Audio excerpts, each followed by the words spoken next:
transcriptor does, as well as to write, like, main notes. I'm pushing up my glasses. Anime style, guys. Now, one of these players will be at Katowice, so we'll be paying close attention to him. Person is indeed HeRoMaRinE. Bottom right of Grasvan. Top left, we have the blue Protoss SKillous, who unfortunately is not going to Katowice. He did not get the required amount of points to, but even if he did, I think there would have been some confusion about his visa situation, because that really, it got fixed last month, right? So it's, yeah, that would have probably been a big question mark. Now, it is no longer a question mark, so if he does well for the next season, we might see him at Katowice. But HeRoMaRinE definitely going. As we all know, he got top 4 last year when no one, including himself, expected him to do that. This year, he got dicked over hard. Group D, Group of Death, all the best Terrans. TVT already a brutal matchup, but then I agree with his assessment, just the quality of players on that group. Insanely high, and apparently Lambo has been working his ass off fixing his ZVT, so that also might be more of a problem than you might expect. And what you really don't get a whole lot of in the open cups, or how HeRoMaRinE practices, which is a lot on ladder, or just basically in general being from Europe. You don't get to try and fight the Koreans very often. So you're at a serious lack of TVZ, unfortunately, so that's only Lambo's the Zerg, so maybe you could even accept losing to him if you really wanted to go that extreme, I suppose. And then if you wanted your TVTs, that'd be Gucci. But I'm thinking HeRoMaRinE feels confident against Lambo, but might not realize how much better he's getting because Lambo's not signing up for these open cups. And the other Zergs aren't either. Right? Cell never signs up. A Laser barely signed up in the last 6 months. And Raynor has been signing up. So that has been pretty nice, but not this week. And then, much more importantly, those pesky Terrans. Even if you get TVT in the Open Cup, which you occasionally do, HeRoMaRinE versus Clem happens a decent bit, Clem is not Bunny or Maru or Beyond. Even if his style somewhat replicates one of those players, it's not the same. It is not the same. And you're not getting general Korean TVT practice either. Now, sometimes that works out fine. HeRoMaRinE has, in his prime, his best TVT output has looked even like a Korean Terran, but it's going to be tough for him. So, unfortunately, this matchup, this TVP right here, not particularly helpful for him. But the good news, again, for HeRoMaRinE, at least when it comes to winning the Open Cups, is that he's pretty freaking good this matchup by default anyways. Now, SKillous is opting to go for a Adept Sentry opener, which has made its round again because we have the faster Sentry build time as well as a faster Sentry. That's more to do with it covering charge loss with Guardian Shield, but still. That gives you that full coverage scout of a Hallucinated Phoenix. There's not really any stopping this as the Terran player. Yeah, there just really isn't. So you immediately know what the follow-up is. The downside of an early Sentry is that you are not well prepared against some of the earlier aggressive attacks. So like a Proxy Rax. If it's a Proxy Rax, you'd figure that out and you wouldn't go for a Sentry anyways. So, I mean, but if they're doing something tricky like one Rax at home, one Rax proxied and hiding and building Marine Marauder, then that would be tricky, for instance, but it's such a rare build. And you can see here that even though this is a lot of units very early on, and if it was only the Sentry and Adept, it would have been tricky, a Cautionary Shield Battery in the natural kind of fixed all those potential problems. And the main being walled off was also somewhat important, as we can see. So HeRoMaRinE, I think he actually can still be kind of weirdly... Oh, maybe I take it back. I was going to say, weirdly enough, kind of happy with how this has gone. Just with all the harassment. But... Oh, you know what? I'm blind. I'm sorry. I thought he was denying the third. He was not. Never mind. I was going to talk about how much investment SKillous is putting into defending it, but never mind. So the third Nexus, that probe kind of slipping out and already starting it up is a pretty big deal. And then actually killing the Reapers so they can't have a potential backstab later on is also a big relief for SKillous, who just doesn't have to worry about very much right now. He knows what the follow-up is. His Phoenix count's already grown. He actually got a second scout at some point. So he really knows what the follow-up is. The only thing he has to worry about are 2 Hellions breaking into the natural, I guess. But the Phoenix are going to be the scouters now. They're going to take control over the land. Going into charge lots, despite getting both gas geysers. That looks like it's a fake to me. Notice how no probes are in those gas geysers. Clever boy! But not actually that clever, because HeRoMaRinE technically isn't scouting this. So if HeRoMaRinE had followed up into a What Am I drop or Raven harassment, like it might have looked initially, before these Phoenix got in, recall that there was a tech lab on the starport, it might have looked like he was going to go into a Oh, there's a Raven. Huh, just kidding. And as such, the Raven could have parked itself here and gotten some scouting done. It wasn't a fake for very long, so maybe it wasn't. But usually if you're going to go for a lot of charge lots, you don't have to go for this much gas. So what this might mean, as he actually saturates it, he's going to go fairly quickly into a Templar Archives and get Archons to buffer.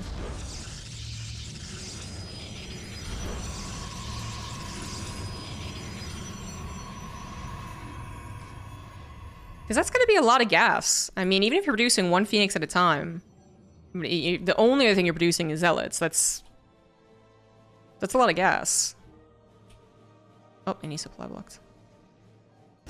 Well, HeRoMaRinE does not know what this is following up into. He actually has no idea if it's Colossus or Charge Lots that I can see.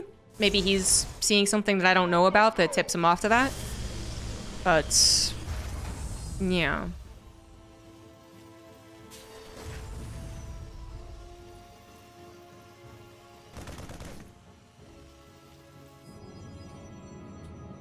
My SKillous is going to go up to a decent amount of Phoenix, which has taken up a decent amount of his gas, but...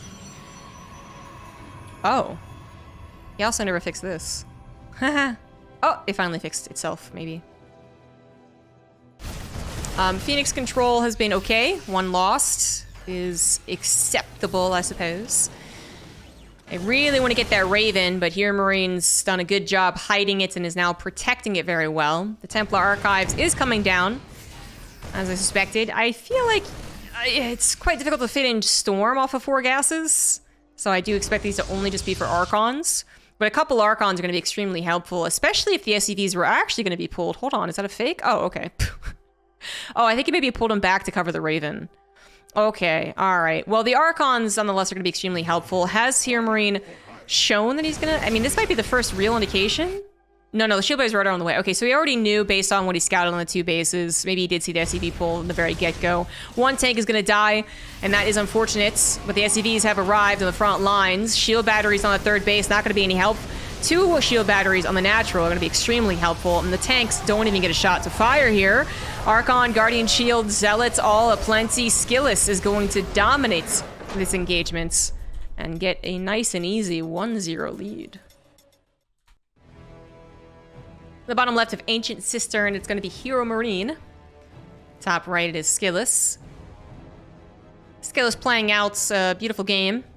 Game number 1, deflecting the Reaper Hellion thanks to a proper wall off on the high ground and a cautionary shield battery in the natural. That's what he saw as being a factory expand.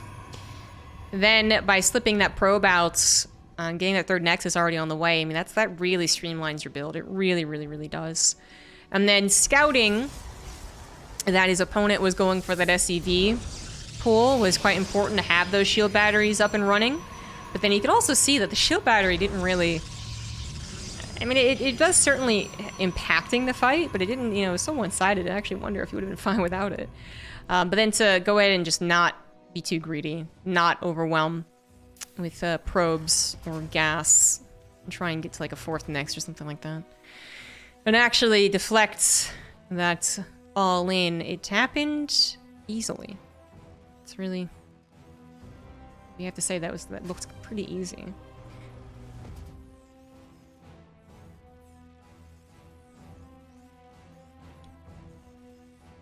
SKillous got a lot of damage done with his Phoenix. I think HeRoMaRinE felt constrained.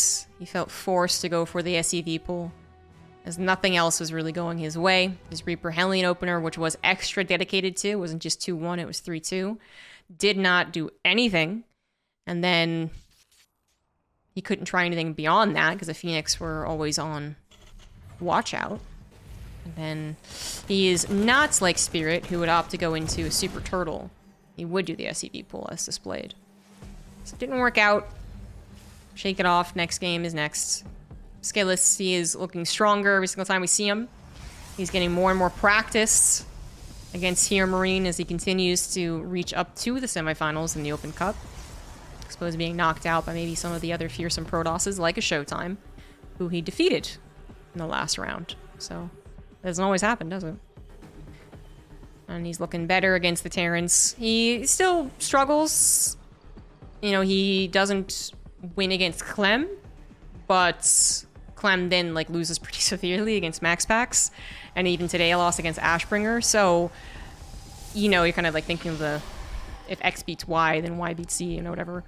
He doesn't sound like SKillous who's particularly good at PvT. But obviously, styles are very, very different, very important to how the pros feel about XYZ, right?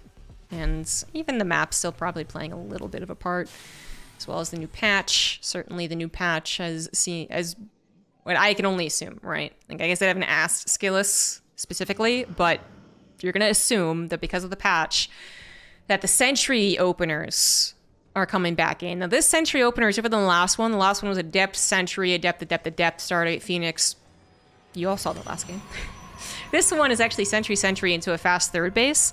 So I could not remember who was the one that did it, and now it's coming back to me. It was SKillous. He tried doing this against HeRoMaRinE, I think, last week or the week before. And maybe it did versus Clem? Maybe it wasn't SKillous. Maybe it's just for making the rounds. I have this vision of one particular game where some Protoss was doing this build. It was on a different map where they were taking their third over here, or their fourth over here, maybe. You know what? Forget it. Never mind. Ignore me. Don't worry about it. Point is, it is a fast third, and then into Colossus by the looks of things here. So it might seem insanely greedy, but basically, if the Terran player isn't already doing something aggressive, like a proxy racks or factory expands, maybe you could still do this against a factory expand. I don't do this build. I never did it. It used to be a thing, but that was back when I barely even played Protoss. Anywho, then you don't really have to worry about them being able to change their mind on a whim, because they've already lined up their technology. They already have their production. And then you're constantly being scouted as well. So even if HeRoMaRinE went, "Aw, you cheeky bastard," you know, he immediately saw this third Nexus. He saw the two sentries and was like, "Ah, I know what you're gonna do." Which he has 0 scouting, guys. So that's not even the case. Then he could try and change it. He could try and do something. If he had a 1-1-1 setup, maybe he goes for like a Cyclone Viking push. I don't know. Maybe if he has a 3-rack setup, which is exactly what he has, he does a pre-stim push out. Just because there's so few attacking units in the very beginning of this game. But it would all be scouted. SKillous could get shield batteries. SKillous could pump out more units. Chrono's gateways. Chrono's robo. Get the immortal. He's already done that.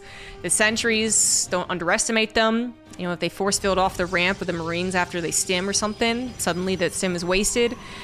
It's just constant scouting. And HeRoMaRinE looks like he kind of wanted to get away with the 3-racks and then realized he was scouted, so didn't bother trying to do any pre-medevac push with the 3-racks, and is now just doing a medevac push with the 3-racks, which I think still has a little pepper to it, but I don't think is as problematic as when they do the kind of push out, fake out potential with stim, go, okay, just kidding, run back home, and then come back around. It's just, that particular point in time seems very dangerous to a lot of Protoss openers, especially Stargate openers, and the pros handle it well, and not, you know, the rest of us can't. But just doing this and being thoroughly scouted while doing it too, we'll see. We'll see. At the end of the day, SKillous does still lack a great number of units, but one Colossus helping is a pretty big deal. No shield battery in the main, however. SKillous also being distracted on the right side. Well, this might just be easy peasy. Colossus falls. Immortal barely doesn't. Oh boy.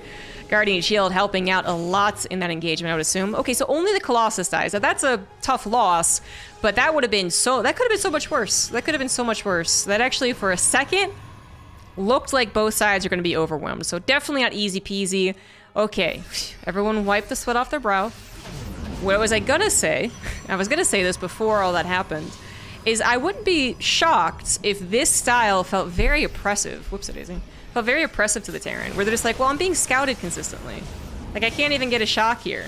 This is fucking stupid. I hate it. Now, as the game continues on, you don't have a bajillion observers. You did want to get that Immortal. You did want to get to those Colossus. So there are definitely still ways to get your units across the game, across the map, and do some damage. But at this point, we can see that at least the fringe bases are locked up. Natural shows a little bit more of a softer underbelly. Main base also under attack at this point. SKillous is starting to drop the ball a little bit as the Robo is out being targeted. No shield battery to juice that up, so that will be successfully sniped. 11 probes go down. Enough backspace here to keep those medevacs alive, and one more coming through. It's a Woodamine drop, actually, with the attack on the third base, so SKillous might not be paying attention. No, just kidding. I got bamboozled. It was one Woodamine and two Marauders. And here we can see one of the worst downsides about this style of play. You have no anti-air. There are no Phoenix, there are no Blink Stalkers, the Stalker numbers were low. Even now, they're not very... Oh, 11 actually. 11's not too bad, but still, without Blink, they're not going to chase very much. And you can see how HeRoMaRinE is just abusing this. It looked like as long as SKillous was being hit on his outside bases, basically, Ray had his shield batteries where he had his army split, he was doing okay. But as soon as he was a bit later to the party, as soon as he had to split in 3 directions instead of 2, as soon as HeRoMaRinE was just being able to kill stuff and pick up, kill stuff and pick up, the damage has accumulated, and now SKillous is in some trouble. He's down in workers, he's down in army supply, he's down in upgrades. Nothing he has is particularly impressive. 1 Colossus, not even 2, much less 3. I mean, he's a bit desperately going across the map, because even though he's supposed to be able to bully a little bit with a Colossus, it's 1 Colossus. That's really not that intimidating. Against 15 Marauders. Force fields will have to be key here, and that's certainly something that SKillous has. A lot of force fields. See how they do. Immortal still in play as well. It's going to help chunk away at the Marauder, but it's also very vulnerable on the front lines. Very unhealthy. It's going to die pretty quickly. Guardian shields and force fields can only last so long. SCV's pulled into this. HeRoMaRinE is looking to just take care of it instantly, and he mostly will. Yeah, he basically has already. A couple of Zealots coming forward are going to try and save the day. That's mostly Marauders left over, and are particularly good at killing these Zealots. And this is a battle. It is absolutely a battle, but we also have Woodamine drops, killing probes, killing a lot of probes, make up for the economic damage that HeRoMaRinE has taken. And, oh my god, that Woodamine even killed the 1 Colossus. I am surprised this thing did stand up. I thought for sure it was dead. There we go. There we go. And SKillous has no backup plan. It was closer than I gave it credit for, to be fair, but still not close enough. GG. Thank you, GM Craig. I wonder if shield battery in the natural,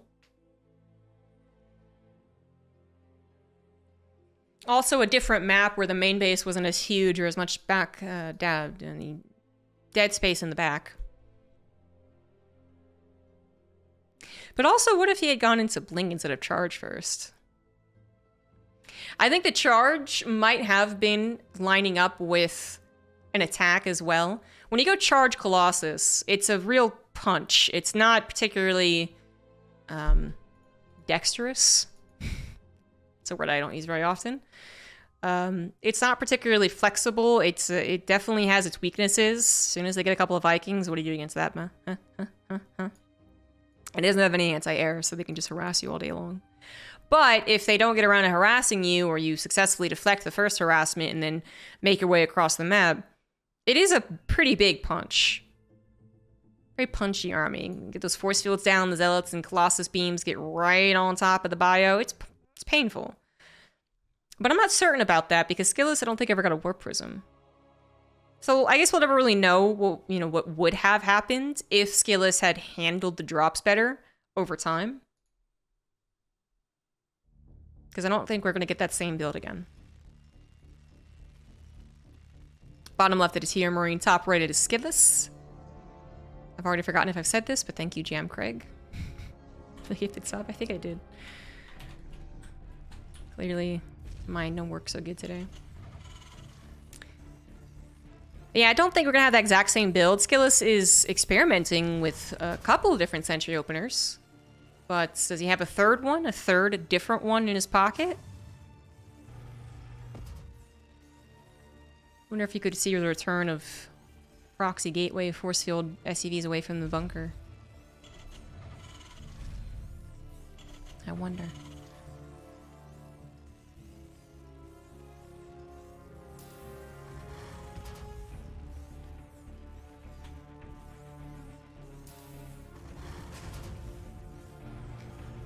Other side of the brackets. Baby Marine Christiane are still going on, apparently.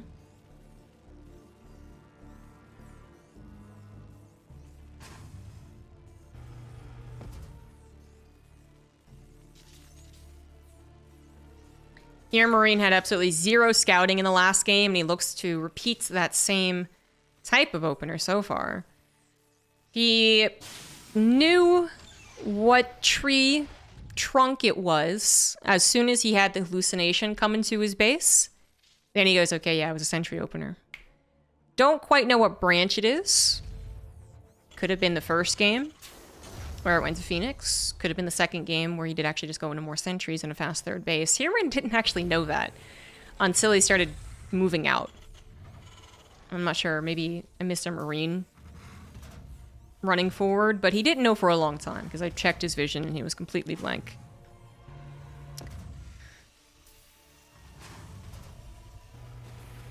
But does it really matter?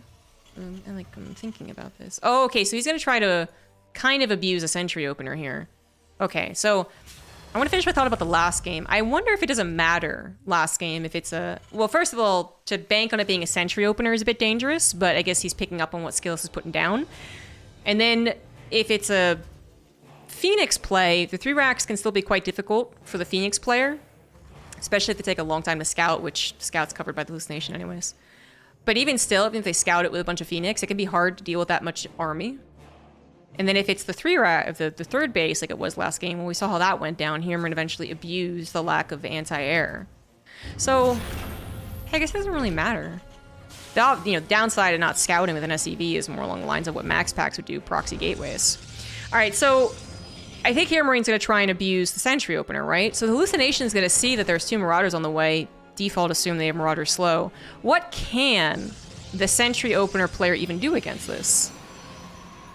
Slap down a shield battery, pull the probes, which are very effective against Marauders. And I guess the third base isn't going to go down that quickly against this particular set of units. So, best thing for HeRoMaRinE is that he's going to be able to kill a couple of sentries. This isn't actually as dangerous as it might seem. It's also not super committed either, to be clear. I mean, HeRoMaRinE's not super changing up his build. Well, I mean, a decent bit, actually. But it's not super all-in. It's not like he's cutting SCVs. Yeah, okay, so... I don't know if HeRoMaRinE was hoping for this, though. So here's the thing. Could be thinking theory crafting. If they take a fast third base off of 2 sentries... It was Sentry Stalker Sentry, I think, actually. And this last sentry just got warped in. If they didn't scout that Marauders are coming across the field, then yeah, you definitely get 2 sentries, right? You definitely kill 2 sentries, the Stalker, handful of probes. So that Phoenix coming across here, as opposed to through here, might have actually been what dicked HeRoMaRinE over. Speaking of hallucinated Phoenix sticking HeRoMaRinE over, one of my drops found out. SKillous even tries to intercept it, but HeRoMaRinE is paying attention, so he boosted away from the very inflexible army. There's no micro here. He's gonna burrow one of mine, because why not? Oh, it pops an hallucination, which is less than ideal. But, well, no, yeah, you don't want to pull the... No. That could have gone worse. Could have gotten more probes or killed a Stalker. You know, you caught the football, you had to juggle it for a little bit, but it was caught. That was another situation where I can't believe that HeRoMaRinE was happy about that. He killed 2 probes for 3 Widowmines. That's worse than usual. Although he might be killing a lot more. He has an armory, I didn't even notice. Oh boy, okay, well there's a lot more. Stim's already done, as he did go up to 2 barracks fairly quickly. 6 probes go down, 7, 8, 9. Actually, this army is not incredibly intimidating. Charge isn't quite done. Oh my god. And there is nothing to detect, actually. The Robo is so late because this time around SKillous went for a Twilight Council first. Looks like he was trying to take a different approach to the more mid-game. So last game he had a lot of trouble with drops. This time around he was going to try and play with Blink Stalkers and then Colossus, perhaps. The only reason I say and then Colossus, perhaps, is that the Robo might have been forced because of the Widow Mines. Maybe his plan was to delay the Robo even further, which some PvT builds do. But we definitely need something. And it looks like HeRoMaRinE, even when initially it doesn't seem like it's going particularly well, is still finding ways to abuse this. And the Armory edition really was quite a brilliant on-the-spot decision. This has really abused him. Because I think even if it was a Robo first, and the Observer and the Widow Mines were picked off, that's still a lot of dropping and a lot of annoyance that you have to deal with. I still think it would be worth it, actually. But especially if the Robo is going to be late. SKillous is having a lot of trouble. Pretty good force builds actually there, but again, no punish without Stalkers or Blink. 21 probes in total have gone down in the last minute and a half. Just been non-stop probe kills, so it's always been up there. SKillous has been trying to set up for what looks to be a mass ground attack, which again kind of lends credit to this idea that maybe that Robo wasn't even supposed to be in play. The Robo-less PvT attacks have been done by the likes of Zest, especially. Oh, let's see what mines are painful. But as well as Hero, and obviously the Protoss experiment with it. And I think that's what SKillous was trying to gear up for. I would guess, I am guessing here, I would guess both of this game and the last game, SKillous was actually intending to go for a, I don't know what timing, but like a 7-minute attack or something. First with Colossus in the last game, and this game with a mass gateway army. Powered off of an extremely fast 3-base economy. And then he just keeps getting hit before he's ready to go. That was almost, I think, picture-perfect display of a pro gamer, of someone experimenting with new stuff.